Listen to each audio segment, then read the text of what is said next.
नमस्कार मंडळी. तर मार्गशीर्ष महिन्यातील संकष्ट चतुर्थीची कथा ही गणाधीप संकष्टी चतुर्थी म्हणून ओळखली जाते. या दिवशी श्री गणेशाची पूजा केल्याने सर्व संकटे दूर होतात आणि घरात सुख समृद्धी नांदते अशी श्रद्धा आहे.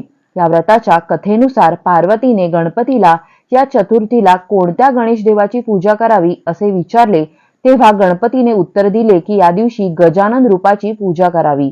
याशिवाय या व्रतासंबंधित एक कथा अशी आहे की हनुमानाने सीतेला शोधण्यापूर्वी हे व्रत केले होते, ज्यामुळे त्यांना सागर पार करून लंकेत पोहोचण्यास मदत झाली.